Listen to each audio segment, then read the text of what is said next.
I often find myself going through the broken pieces of my life, piecing together the puzzle of where things went wrong. My marriage to Alice was a love story that many would envy. But it ended in heartbreak, leaving me with a lingering question: what really kills a marriage? Is it because of being in a relationship for so long that the love fades?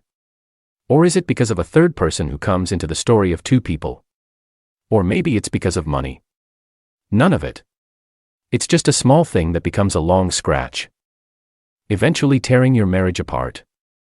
This is not a story about villains or saints, it's a story about dreams, loss, and the unbearable weight of grief. Alice and I met during our college years, a time when the world seemed brimming with endless possibilities. She was unlike anyone I had ever known, intelligent, compassionate, and with a smile that could light up even the gloomiest of days. We bonded over late-night study sessions, shared laughter, and dreams of a future where we could conquer the world together. By the time we graduated, I was certain that Alice was the woman I wanted to spend the rest of my life with. Our wedding was a sacred celebration, held in the presence of God and our loved ones. I still remember the way Alice looked that day, walking down the aisle with a radiance that took my breath away. We exchanged vows, promising to stand by each other through every joy and trial life would bring. In those moments, the future felt invincible, as though nothing could shake the foundation we had built together. The early years of our marriage were everything I had dreamed of. We moved into a modest apartment, pooling our resources to build a life that was simple yet fulfilling. Alice had an innate ability to turn even the smallest moments into cherished memories. We spent weekends exploring parks, cooking together, and planning for the family we hoped to create. It felt as though we were writing the pages of a beautiful story, one filled with love, laughter, and shared aspirations. A year into our marriage, Alice gave birth to our daughter, Lily. She was our little miracle, the embodiment of our love and dreams. From the moment she arrived, our lives revolved around her. I can still picture Alice cradling Lily, singing softly to her while the world outside seemed to fade away. Those were the happiest days of my life. A time when our little family felt complete and untouchable. But life, as I would come to learn, has a way of shattering even the most idyllic of dreams. The tragedy that struck our family was like a storm that left no part of us unscathed. In the wreckage of what once was, I began to understand that love alone is not always enough to sustain a marriage. The day Lily died, my life was irreparably split into two, before and after. I remember that morning vividly, unaware it would be the last time I'd see her radiant smile. The sun shone brightly as Alice called me at work. "Can you pick Lily up from preschool today?" she asked, her voice tinged with exhaustion. "I can't," I replied distractedly, juggling papers and preparing for a meeting. "I've got a presentation in an hour." There was silence on the other end. Then a resigned, "Okay, I'll do it." Hours later, the phone rang again, but it wasn't Alice. It was the hospital. A voice, detached yet firm, informed me of an accident. "Your wife and daughter were involved in a collision. You should come immediately." When I arrived, Alice was sitting in a cold, sterile waiting room. Her face was pale, and her hands trembled as they gripped the edges of a chair. I approached cautiously, my heart pounding. She looked up at me, her eyes hollow yet brimming with fury. "She's gone," she whispered, the words slicing through the air. "She's gone because you weren't there." "Alice, I stammered, struggling to breathe, let alone speak. "I didn't know. I couldn't have." "You couldn't have what?" she snapped, her voice rising. "You couldn't have spared an hour for your own daughter? If you'd just been there, she'd still be alive." Her words struck like a thunderclap, leaving me frozen in guilt and anguish. What could I say? That she was wrong. She wasn't. In the days that followed, grief consumed our once idyllic home. Alice barely ate, barely spoke, and when she did, her words were filled with pain and blame.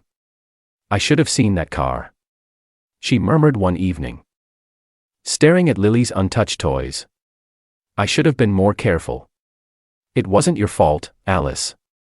I tried to reassure her, but my words felt empty even to me. "Wasn't it?" she shot back, her eyes narrowing. "And what about you?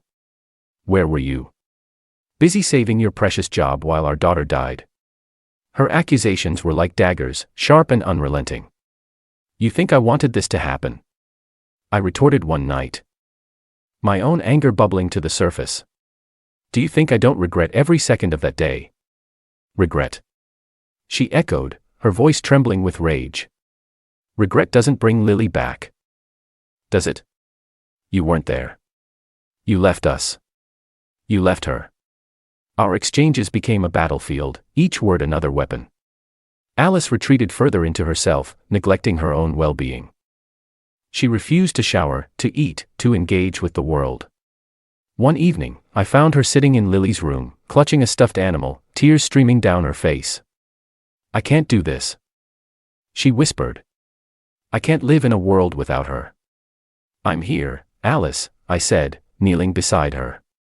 We can get through this together. Together. She laughed bitterly, her eyes red and raw.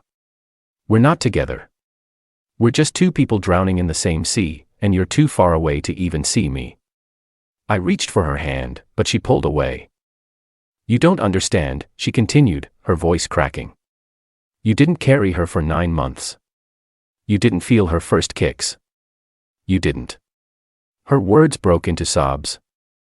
And I sat helpless, unable to bridge the chasm between us. Each day felt heavier than the last. The love that once defined our marriage was buried under layers of grief and unspoken pain. I tried to hold us together, to reach her, but she was slipping further and further away. Alice, I pleaded one night, we need help. We can't do this alone. Help. She scoffed. What's the point? Nothing will bring her back. Her despair was a mirror to my own, yet I couldn't let go of the hope that somehow, we might find a way through. But as I lay awake each night, listening to the deafening silence of our home, I began to fear that some wounds could never truly heal. Alice's decline was not sudden, it was a slow, agonizing unraveling that took place over weeks and months.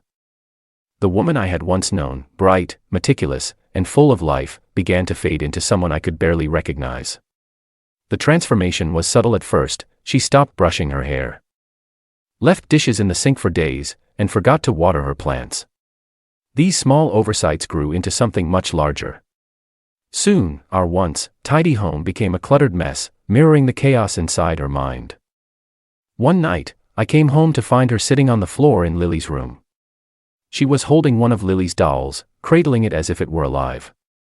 Alice, I said cautiously, stepping into the room. What are you doing? She's cold, she murmured, wrapping a small blanket around the doll. Her voice was calm, but her eyes were distant, almost vacant. My chest tightened. Alice, that's not Lily. It's just a doll. Her head snapped up, and her eyes filled with fury. Don't you dare say that, she hissed, clutching the doll tighter. You don't understand. She needs me. Alice, I pleaded, my voice trembling, this isn't healthy. You can't keep pretending. You don't know what I need. She shouted, cutting me off. You weren't there when she died. You didn't feel her slip away. You don't get to tell me how to grieve. Her words stung, but I knew arguing would only make things worse. I backed away, leaving her alone with the doll. That night, I lay awake in our bed, listening to her softly sing a lullaby to the toy. It was the same lullaby she used to sing to Lily. Desperate to help her, I convinced Alice to see a therapist. The first session was a disaster. She sat with her arms crossed, staring at the wall. When the therapist gently asked how she was feeling, Alice scoffed. How do you think I feel? My daughter is dead, and my husband wants to fix me like I'm some broken machine. Alice, that's not fair, I said, trying to defend myself. She turned to me, her eyes blazing. Fair? Do you think it's fair that she's gone? That I have to wake up every day and pretend life is worth living? I had no answer. The therapist ended the session early, suggesting we try again when Alice was ready. But she never was. Support groups were no better. I dragged her to a meeting one evening, hoping she might find solace in hearing others share their stories. Alice sat in the corner, arms wrapped around herself, refusing to speak. When it was her turn, she simply said, I have nothing to say, and walked out. At home, her behavior grew more erratic. Nights were the hardest. I often woke to find her in Lily's room, bathing the doll or dressing it in Lily's old clothes. "Alice, please," I begged one night, my voice cracking. "This isn't helping. It's not real."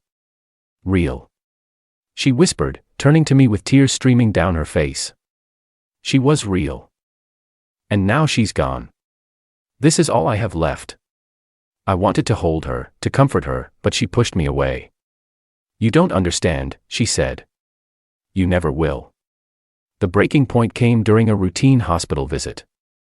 Alice had agreed to see a new therapist, and I waited outside the office, hoping for progress. Suddenly, I heard shouting. A nurse ran past me, calling for security. My heart sank as I followed the commotion to the pediatric wing. There, I found Alice holding a little girl in her arms. The child was crying, her mother frantically pleading with Alice to let her go. "She's mine," Alice said, her voice trembling but firm. "She needs me." "Alice, stop," I said, stepping forward. "She's not Lily. Let her go." "You don't know that," she snapped, her grip tightening on the child. "You don't know anything." The girl's mother sobbed, and a security guard approached cautiously. "Ma'am, please," he said. "Hand the child over." For a moment, Alice hesitated. Then, as if something inside her broke, she released the girl and crumpled to the floor. She sobbed uncontrollably, and I knelt beside her, my own tears streaming down my face. "I just want her back," she wailed. "I just want her back." The incident led to a police investigation. We spent hours at the station, explaining Alice's condition and pleading for leniency. The officers were sympathetic but firm. They let us go with a warning. But the shame and frustration were unbearable. Friends and family heard about what happened, and their pitying looks only deepened my despair. One evening, my mother pulled me aside. "You can't keep living like this," she said gently. "She needs help, but maybe you're not the one who can give it to her." "I can't leave her," I replied, my voice hollow. "She's my wife. I made a promise." "Sometimes love isn't enough," she said. "Sometimes you have to let go for both of your sakes." The pressure from my family was a constant undertone in the background of my already crumbling life. It began with subtle suggestions, quiet remarks about how difficult things must be for me, how much I had been enduring. But as Alice's condition worsened, their whispers grew louder. More insistent. My mother, ever the pragmatic one, finally confronted me outright. It was late one evening, and Alice was locked in Lily's room again, humming a lullaby to the doll she now treated as our daughter. "You can't go on like this," my mother said, her voice filled with equal parts concern and exasperation. She sat across from me at the kitchen table, her hands clasped tightly as though trying to hold in everything she wanted to say. "This isn't healthy. For either of you. She needs me." I replied defensively, though even as I said it, I felt the weight of my own words. "I can't just leave her. She's my wife." "She's a shell," my mother said bluntly, her eyes locking onto mine. "And you're breaking yourself trying to fix something that might not be fixable. You've done everything you can. Maybe it's time to think about what's best for you." I shook my head, unwilling to entertain the thought. "She's not just something I can give up on." I made vows. And she made hers. My mother countered. But those vows didn't include dragging each other down into a pit of misery. "Sometimes, love isn't enough." She hesitated, then added, "There's someone I think you should meet. Her name is Linda. She's a friend of a friend. She's been through her own losses and understands what it's like to carry this kind of weight." I stared at my mom, stunned and appalled. "You want me to meet someone? Are you serious?" "I'm not saying to do anything you're not ready for," she said gently. "But maybe you just need someone to talk to. Someone who can help you find a way to breathe again." I resisted at first, clinging to the fragile hope that I could still pull Alice and our marriage back from the brink. But as the weeks stretched into months, and Alice drifted further into her own world, the loneliness became unbearable. The house felt like a tomb, filled with silence and the echoes of memories that now felt more like ghosts. One night, as I sat alone at the kitchen table, staring at a photo of the three of us from a happier time, I picked up my phone and dialed the number my mother had given me. Linda was everything Alice no longer could be: present, attentive, and understanding. We met for coffee at first, under the guise of simply needing someone to talk to. She listened as I poured out my grief, my frustration, and my guilt.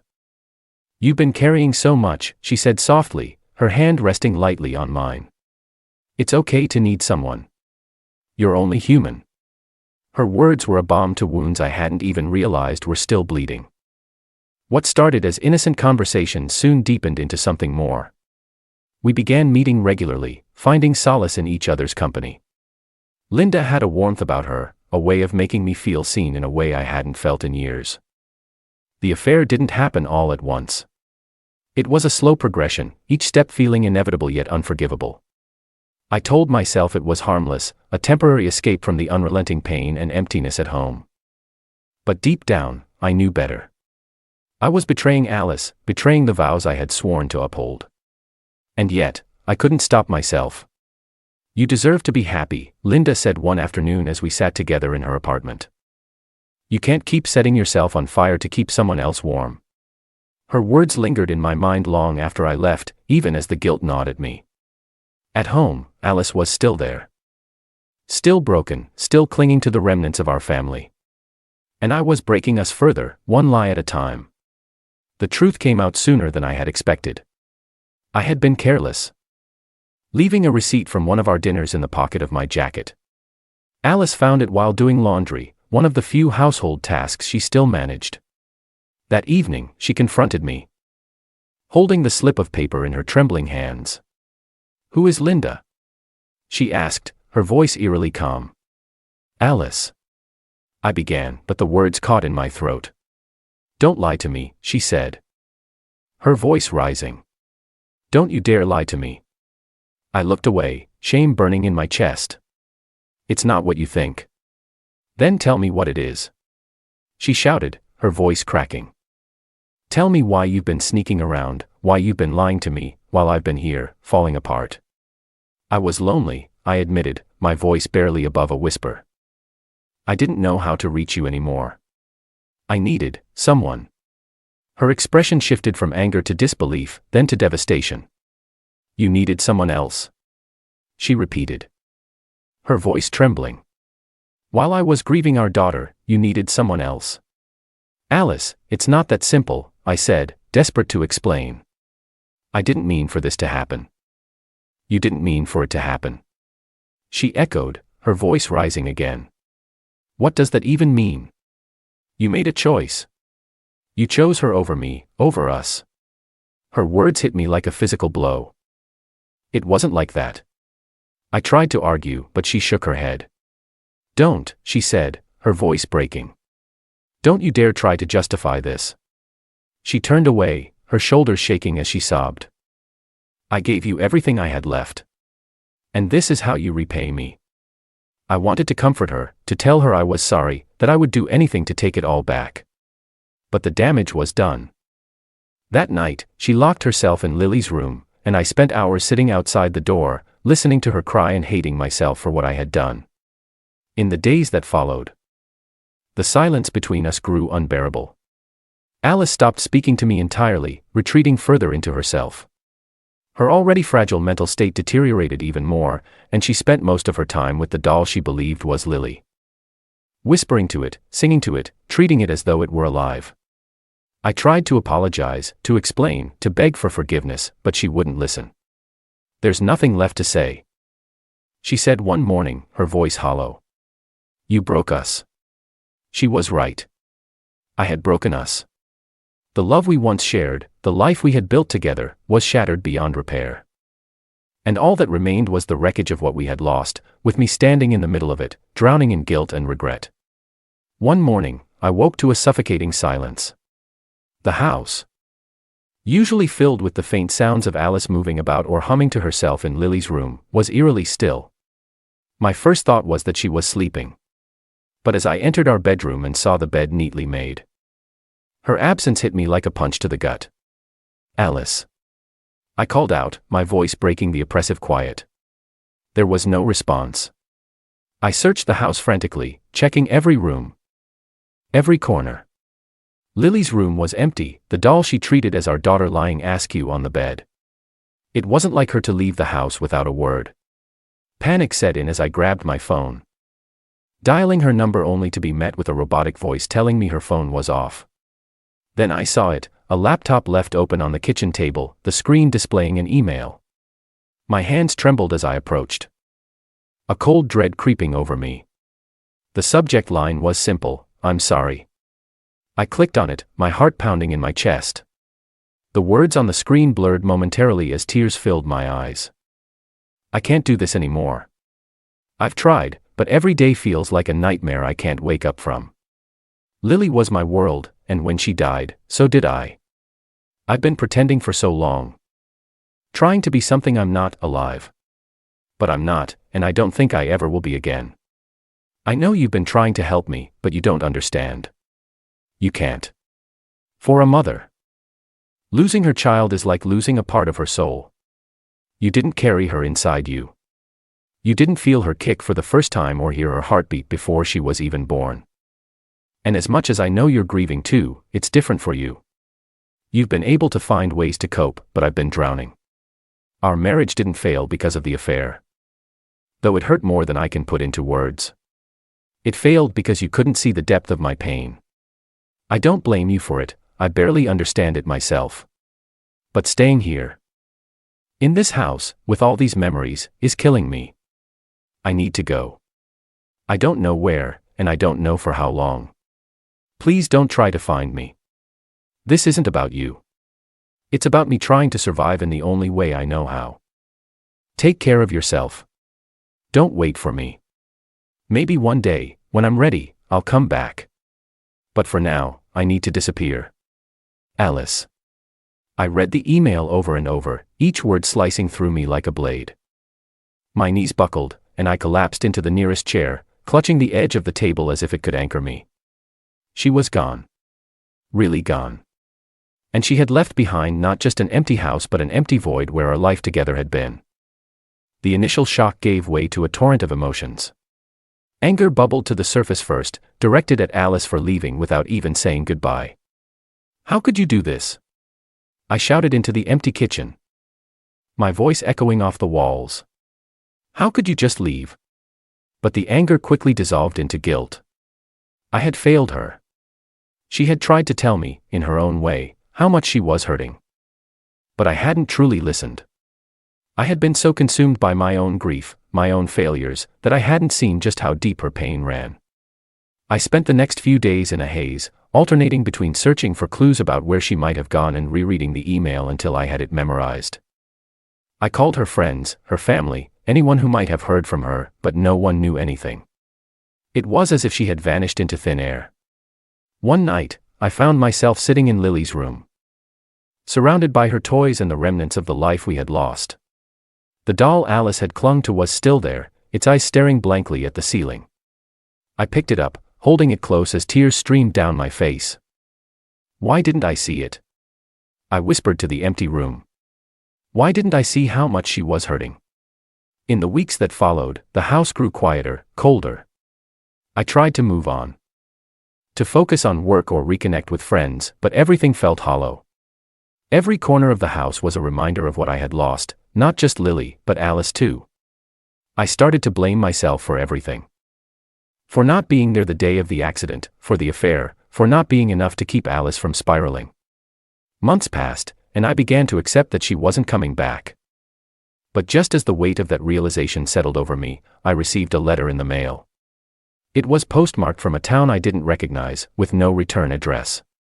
Inside was a single sheet of paper, handwritten in Alice's familiar script. I'm not ready to come back, but I wanted you to know that I'm okay. I found a place where I can breathe again, where the memories don't suffocate me. I don't know if I'll ever be able to face you again, but I need you to know that I never stopped loving you. I'm trying to heal. I hope you are too. Alice. The letter was bittersweet. It gave me a sliver of hope that she was finding her way, but it also confirmed what I had feared, that our life together was truly over. Yet, in that moment, I realized something. Alice hadn't left to punish me or to escape me. She had left to save herself. And maybe, just maybe, I needed to do the same. From that day forward, I started to rebuild. Slowly. Painfully, but with purpose. I began volunteering at a support group for grieving parents, sharing my story and listening to others. I dedicated a corner of the house to Lily's memory. A space filled with photos and her favorite toys, a reminder of the joy she had brought into our lives. And as for Alice, I carried her words with me, a quiet reminder that healing is not a straight path but a winding road. One we all must walk in our own way.